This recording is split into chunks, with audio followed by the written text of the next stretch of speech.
Hello, this is Stefan Hoffmeyer, and I'm here with Dr. Ada Wells, DPT. Welcome, Ada.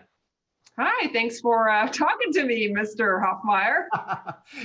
Yes, and full disclosure for everybody, we are husband and wife. If you'll see the little portrait behind me here, behind my shoulder, that's Ada back here too.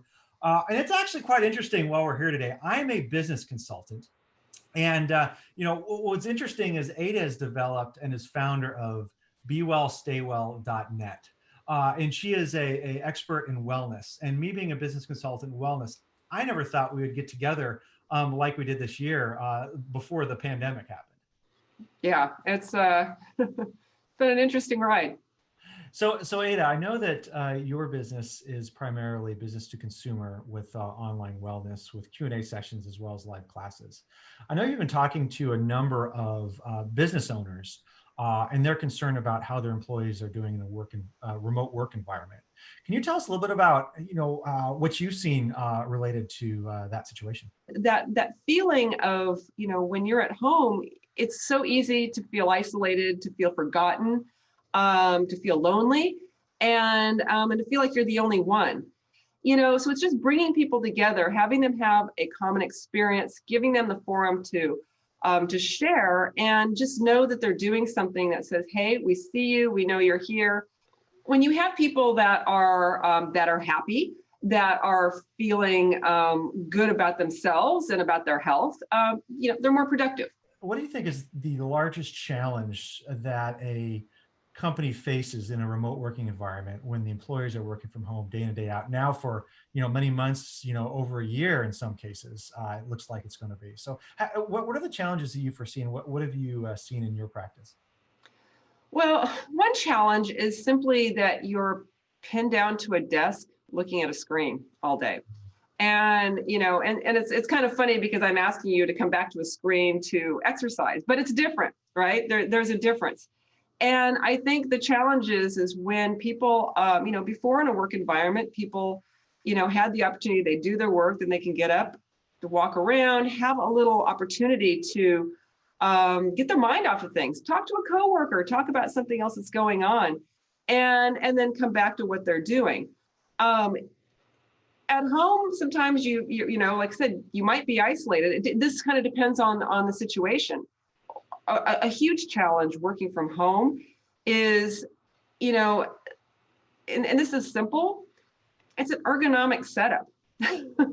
People don't even set up their computers and their workstations right. They're working off of dining room tables. They're going to the only, closets.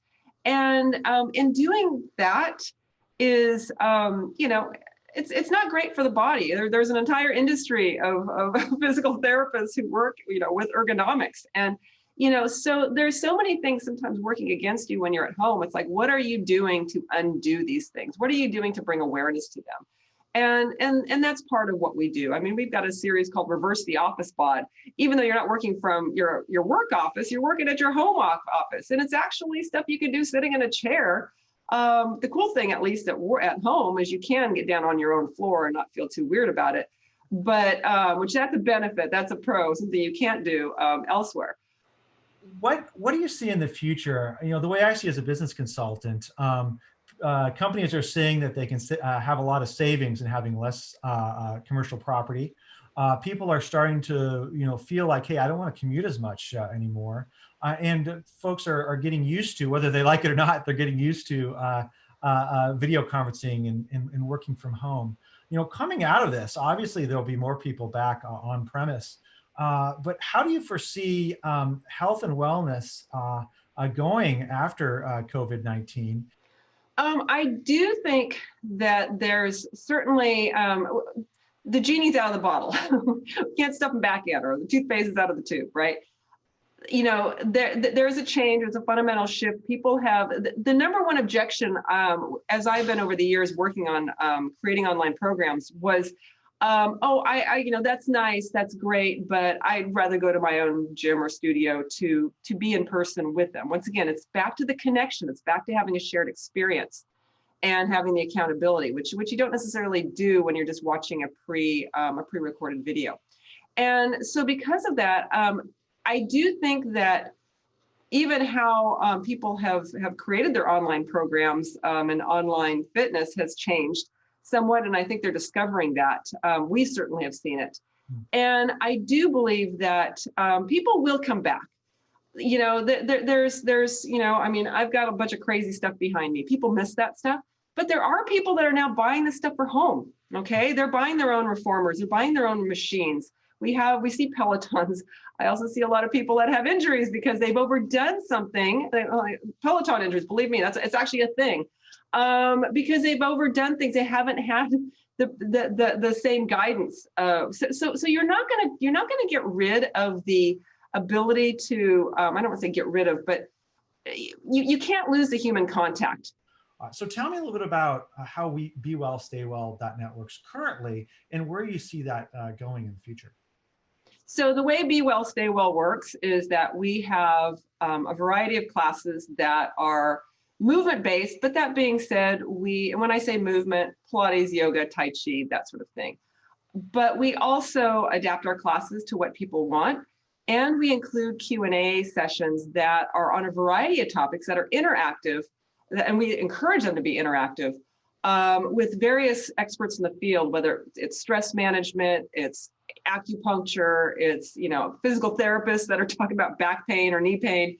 And it's the opportunity to have this open forum to talk. And once again, that leads to not only being able to talk with somebody who is knowledgeable, but also, once again, having the ability to connect with other people who may have the same question, have the same things going on, so you don't feel so isolated.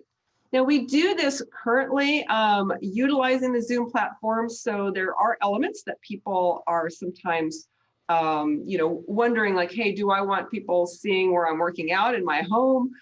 You know, what we do is it's up to the person, it's up to the participant if they want to show their screen, if they even want to show their name.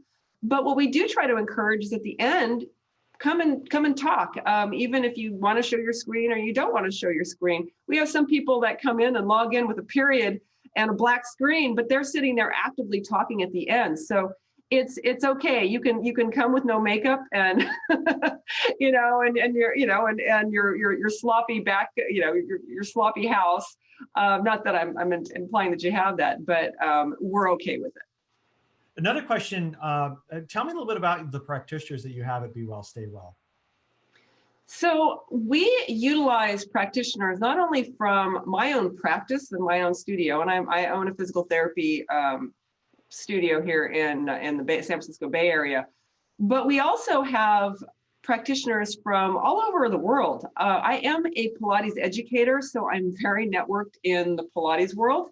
And because of that, I've been able to really reach out to some of my really highly sought out colleagues who they themselves are actually struggling in this switch of going from, you know, an analog world to a digital world, and being able to kind of bring them into the fold. This is introducing the world to them, because before, sure, the people that they served in their local communities knew how great they were, but people outside of that didn't. And so it's actually, interestingly, offered an opportunity for them to be able to get out there. So I have people coming to me wanting to teach, and I'm like, okay, send me your stuff. Let me see if you make the cut. And for those that do, I actually encourage them to promote their own programs, to promote what they're doing. Because here's the thing, you know, there's not one person for everybody. You know, we all have people that we're going to resonate with, whether it is, you know, their personality type, their teaching type. And I want people to find those people that are best for them. So they might find that they really, really resonate with somebody that's on the other side of the world, who they can work virtually with and do some stuff. And it's like, wow, you can see changes in your body with that person that, you know, maybe you love your local practitioner, but this person just tapped into something a little different, and you can do a little extra work with them. So it's really a fantastic way to bring a global group of practitioners and teachers to the public, so that you basically have your buffet of choices there. Yeah, very good. Well, I thank you very much, Ada. Appreciate all your feedback today. This has been tremendous. I think for me, it's going to be very interesting. It's like, when do you go back to handshaking? Will we go back to handshaking? And I tell you one thing, we will all be more sensitive about catching viruses in the future. So thank you so much for the time today, and appreciate it. You have a good one. right, thank you.